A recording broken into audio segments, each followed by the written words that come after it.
Here on the Government Talk Show today, we have Samir Sharma and Nikhil Jaganathan. As you all know, on the Government Talk Show, we have a different controversial topic each week and have two legislators discuss their different viewpoints. So let's get ready to hear Samir's Republican and Nikhil's Democratic view on the death penalty. Time for question one. The death penalty, also known as capital punishment, is a government procedure in which an individual is put to death as punishment for a crime. Can you give your audience some examples of federal offenses that are punishable by death? Some common examples of these offenses include treason, espionage, and death from airplane hijacking.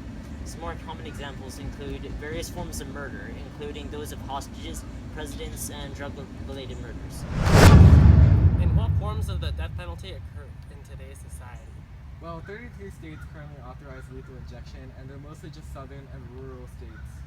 Besides the lethal injection, 9 states have electrocution as an alternative, 6 states have gas chamber, 3 states have hanging, and 3 states have firing squads.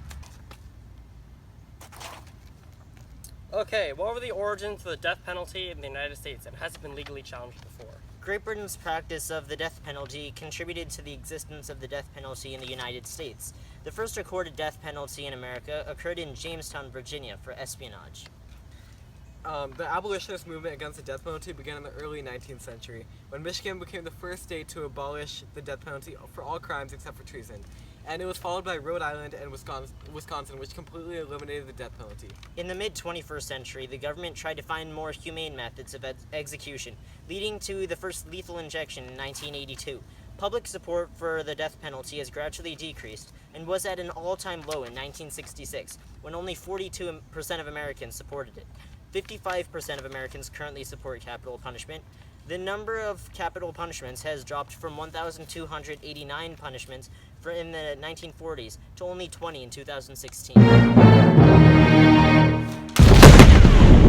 8th Amendment of the U.S. Constitution prohibits cruel and unusual punishment. What Supreme Court cases have been decided regarding the constitutionality of the death penalty?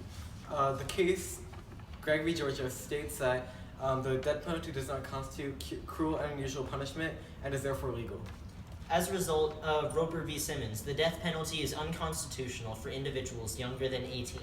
Furthermore, Atkins v. Virginia states that the execution of mentally retarded defendants is also a form of cruel and unusual punishment.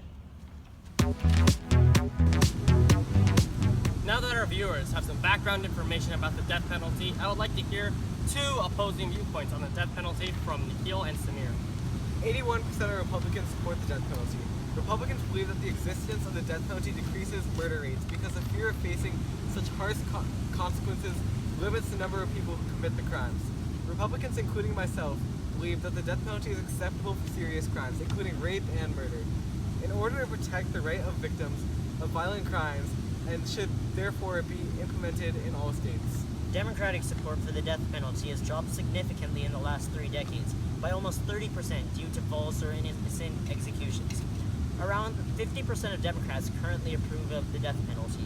Also, the cost of lethal injection drugs is much higher than sentencing defendants to life in prison. The death penalty should be significantly restricted in all states to ensure that the rights of the accused are not invaded. For example, DNA testing should be used in all cases with such a severe penalty to ensure that individuals are not wrongly accused. Thank you for both sides of this controversial issue. In resolution, our audience now understands the legal process, the rights of the accused, as well as the rights of the victims of the crimes are equally protected.